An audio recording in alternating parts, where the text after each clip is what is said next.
నమస్తే అండి. నమస్తే. నా పేరు K Purushottam Rao. Sensational agri inventors private limited company నుంచి వస్తున్నానండి. ముందుగా మీ వివరాలు చెప్పండి. నా పేరు కోటేశ్వరరావు అండి. ఇంటి పేరు ముద్దుల కోటేశ్వరరావు. ఓకే. గొల్లవారిపాలెం. ఓకే. గుంటూరు జిల్లా, గుంటూరు డిస్టిక్, గుంటూరు రూరల్ మండలం. ఓకే అండి. ఒక వారం క్రితం మీ మిర్చి పంటకి సెన్సేషనల్ కంపెనీ వారిది ఎవర్ గ్రీన్ అనే మందు తీసుకొచ్చి వాడారు కదా. ఇది వాడక ముందు మీకు ఏ సమస్య ఉందని చెప్పి ఆ మందు తీసుకొచ్చి వాడారు. వాడిన తర్వాత మీకు ఎటువంటి ఉపయోగాలు జరిగినాయి?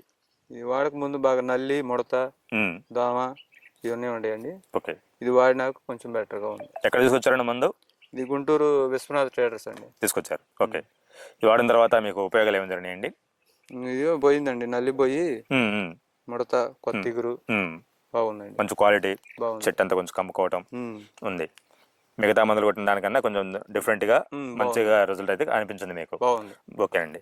ఇది వాడిన తర్వాత మీరు ఇంకెవరు రైతులకు ఏమైనా చెప్పారండి? ఎవరికన్నా మీ చుట్టుపక్కల తెలిసిన రైతులు ఉంటారు కదా? చెప్పామండి, మా అన్నయ్యలు కూడా చెప్తే వాడారండి. Okay, good. ఎవరైనా ఒకసారి వేసుకోవచ్చు, ముందు బాగుంది. ఓకే. ఒకసారి పంట నాణ్యత కూడా పరిశీలిద్దాం కోటేశ్వర గారు. ఓకే. ఈ కొత్త ఎగురు కూడా నీట్గా వస్తుంది కదండి. ఇదంతా కూడా మీరు ఎవర్ గ్రీన్ వాడటం వల్ల వస్తుందండి. ఈ కొత్త కొమ్మ దగ్గర గనుపు కానివ్వండి, ఇదంతా కూడా ఎవర్ గ్రీన్ వాడటం వల్ల వస్తున్నదండి. దాని లక్షణాలు ఆ విధంగా ఉంటాయండి. దోమ, నల్లి, పురుగు మీద చాలా అద్భుతంగా పనిచేసి పంటను కూడా మంచి నాణ్యతగా చిట్టాగుతోటి నీట్గా తయారు చేస్తుంది. అది దాని లక్షణం అండి. థ్యాంక్ యూ కోటేశ్వర గారు.